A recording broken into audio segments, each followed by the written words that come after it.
Media మిత్రులందరికీ ప్రత్యేక ధన్యవాదాలను తెలియజేస్తున్నాను. ఈరోజు తిరుమల తిరుపతి దేవస్థానం ఈ తిరుమలలో రాబోయేటువంటి ముక్కోటి ఏకాదశి పర్వదినం, ఆ తర్వాత జరిగేటువంటి కార్యక్రమాలు అన్నీ కూడా సమీక్షించడానికి గౌరవ ముఖ్యమంత్రి శ్రీ నారా చంద్రబాబు నాయుడు గారు ముగ్గురు మంత్రులతోటి సబ్ కమిటీని ఏర్పాటు చేయడం జరిగింది.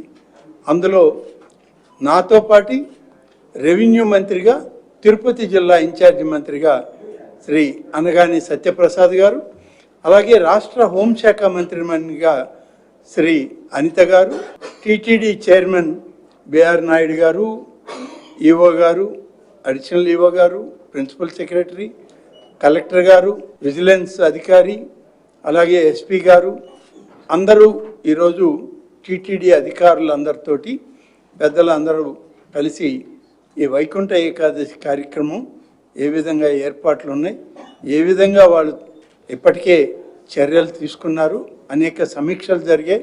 ఆ సమీక్షల ఫలితాల గురించి వాళ్ళని అడిగి వివరాలు తీసుకోవడం జరిగింది.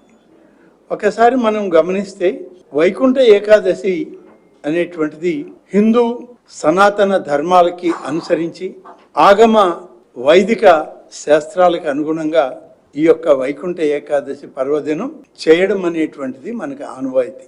ఈ సంవత్సరం మరి ముఖ్యంగా డిసెంబర్ 30వ తారీఖున వైకుంఠ ఏకాదశి ఉత్తర ద్వార దర్శనం శ్రీవారికి జరగడం అనేది చాలా ప్రాశస్త్యం కలిగింది. ప్రతి వైష్ణవ ఆలయాల్లో జరిగేటువంటి కార్యక్రమం. 3 రోజుల పాటు ఏకాదశి 30వ తారీఖు, 31 ద్వాదశి, జనవరి 1వ తారీఖు త్రయోదశి 3 రోజులు ప్రధానంగా ప్రాముఖ్యత కలిగినటువంటి రోజులుగా, వీటితో పాటు మిగిలినటువంటి 7వ తారీఖు వరకు ఈ కార్యక్రమాలు కొనసాగుతాయి. 8వ తారీఖు వరకు ఈ కార్యక్రమాలు కొనసాగుతాయి. కాబట్టి ఇన్ని రోజులు 10 రోజుల పాటు జరిగే ఈ యొక్క వైకుంఠ ద్వార దర్శనం కార్యక్రమానికి పెద్ద ఎత్తున ఇది దేవదేవుడు వెలసినటువంటి కలియుగ దైవం ఉన్నటువంటి వెంకటేశ్వర స్వామి యొక్క ఈ కార్యక్రమాలని అత్యంత ప్రతిష్టాత్మకంగా ప్రతి ఒక్కరికి అవకాశం కలిగే విధంగా ఏర్పాటు చేయాలని చెప్పి ముఖ్యమంత్రి గారి దగ్గర నుంచి రాష్ట్ర ప్రభుత్వం, అలాగే టీటీడీ యాజమాన్యం, పాలకవర్గం కానీ, అధికార యంత్రాంగం కానీ, జిల్లా అధికార యంత్రాంగం అంతా కూడా ఈ కార్యక్రమాన్ని చేయడానికి ఇప్పటికే అనేక సమాలోచనలు, సమీక్షలు చేయడం జరిగింది. వీటన్నిటి వల్ల ఈరోజు ఆన్లైన్ సిస్టమ్ అనేటువంటిది తీసుకొచ్చి దాదాపుగా రిజిస్టర్ చేసుకోబడినటువంటి వాళ్ళ సంఖ్య చూస్తే 23,60,000 మంది, 64,000 మంది ఈ ఆన్లైన్లో రిజిస్టర్ చేసుకోవడం జరిగింది. ఈ యొక్క వైకుంఠ ఏకాదశి కార్యక్రమంలో మాకు టోకన్లు కావాలని దర్శనానికి ఏర్పాటు చేసినప్పటికీ డిప్ సిస్టంలో ఇప్పటికీ 1,89,000 మందికి డిప్ సిస్టంలో వాళ్ళకి టోకన్స్ కూడా ఇష్యూ చేయడం జరిగింది. వాళ్ళు ఏ రోజు రావాలి, ఏ టైమింగ్లో రావాలి అనేటువంటి దాన్ని కూడా వాళ్ళకి ఇప్పటికే సమాచారం ఇవ్వడం జరిగింది. కాబట్టి ఈ 3 రోజులు 30, 31, జనవరి 1, 2026 ఈ 3 రోజులు ఈ కార్యక్రమం ఈ డిప్ సిస్టమ్ ద్వారా, ఆన్లైన్ సిస్టమ్ ద్వారా టోకన్లు ఇచ్చి స్వామివారి దర్శనం, తర్వాత 2వ తారీఖు నుంచి 8వ తారీఖు వరకు సర్వదర్శనాలు వైకుంఠ ద్వారం నుంచి ఏర్పాటు చేయడానికి అన్ని చర్యలు కూడా తీసుకోవడం జరిగింది. ఇవాళ మంత్రివర్గ ఉపసంఘం చైర్మన్ గారితో, ఎండోమెంట్ ప్రిన్సిపల్ సెక్రటరీ గారు, అలాగే తిరుమల తిరుపతి దేవస్థానం ఈఓ గారు, అడిషనల్ ఈఓ గారు, ఇతర యంత్రాంగం అంతా కూడా కలిసి వాళ్ళు జరిగినటువంటి సమీక్షలు, వాళ్ళు చేసేటువంటి కార్యక్రమాలు, భవిష్యత్తు రేపు ఈ వైకుంఠ ఏకాదశిని ఏ విధంగా నిర్వహించాలనే దాని మీద తీసుకొని అన్ని నిర్ణయాలని ఒకసారి మళ్ళీ సమీక్షించుకోవడం జరిగింది. చాలా పెద్ద ఎత్తున ఏర్పాట్లు జరుగుతూ ఉన్నాయి. ఈ ఏర్పాట్లకి అనుగుణంగా ఎక్కడైనా చిన్న చిన్న ఇష్యూస్ ఉంటే వాటిని మరి మేము కూడా దాన్ని ఇంటర్ఫియర్ అయ్యి వాటిని అన్నిటిని కూడా సరి చేయమన్నాం.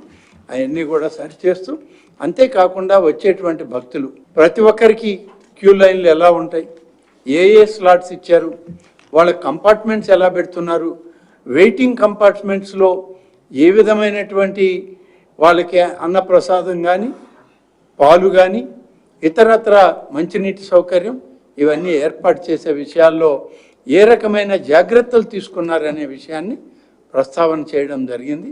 అలాగే తిరుపతిలో కూడా వచ్చినటువంటి భక్తులు ఎలా పైకి తిరుమల వరకు రావాలి, ట్రాన్స్పోర్ట్ ఏంటి, వచ్చే వాళ్ళందరినీ ఎలా ట్రాన్స్పోర్ట్ సిస్టంలో పైకి తీసుకురావాలనే దానిలో అన్నీ కూడా ఏర్పాటు చేయడం జరిగింది.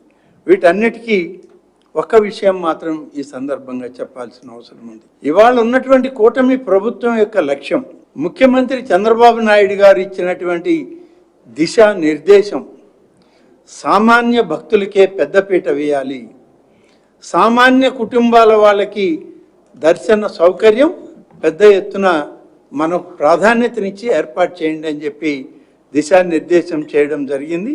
ఆ చేసినటువంటి క్రమంలోనే దాదాపుగా 30వ తారీఖున 20 గంటలు, 31వ తారీఖున 19 గంటలు, అలాగే 1వ తారీఖునంతా కూడా అదేవిధంగా గంటలు ఎక్కువగా పెంచి సర్వదర్శనంలో సామాన్య భక్తులు వైకుంఠ ద్వార దర్శనంలో స్వామివారిని సేవించే కార్యక్రమానికి ప్రాధాన్యతనివ్వడం జరిగింది. దాదాపుగా 90% సమయం సామాన్య భక్తులకే ఉంటుంది. ఎవరైతే ఈ టోకన్లు పొంది, ఎవరైతే ఆన్లైన్లో రిజిస్టర్ చేసుకొని ఇక్కడికి స్వామివారి దర్శనానికి వస్తారో వారందరికీ ఈ యొక్క దర్శన భాగ్యం కలుగుతుందని చెప్పి ఈ కొత్త విధానం ఈ సంవత్సరం తిరుమల తిరుపతి దేవస్థానం వారు రాష్ట్ర ప్రభుత్వం యొక్క ఆలోచనతో మమేకమై ఈ కొత్త విధానాన్ని రూపొందించి వచ్చిన వాళ్ళకి సరైనటువంటి విధానంలో మరి 27 రాష్ట్రాల నుంచి ప్రజలు మీకు దర్శనం కావాలని రిజిస్టర్ చేసుకున్నారు. ఒకటి కాదు, 2 కాదు, మొత్తం దేశం మొత్తం మీద ఇన్ని లక్షల మంది కావాలి అన్నప్పుడు మనకున్నటువంటి సమయం, మనకున్నటువంటి ఈ యొక్క ప్రక్రియని వేగవంతంగా భక్తులకి దర్శనం చేయించే ప్రక్రియలో మనం ఎంతవరకు చేయగలమో అంతవరకే క్యాలిక్యులేట్ చేసుకొని అధికారులందరూ సమన్వయంతో ఒక టైం ఫిక్సేషను, ఒక నంబర్ ఫిక్సేషన్ చేసుకొని ఆన్లైన్ స్లాట్స్లో కేటాయించడం జరిగింది. దీనిలో డిప్లో కానీ ఆన్లైన్ సిస్టంలో కానీ ఎక్కడ కూడా కంప్లైంట్లు అనేవి కానీ ఇంతవరకు ఎక్కడ ఎవరు ప్రశ్నించినటువంటి దాఖలాలు లేవు.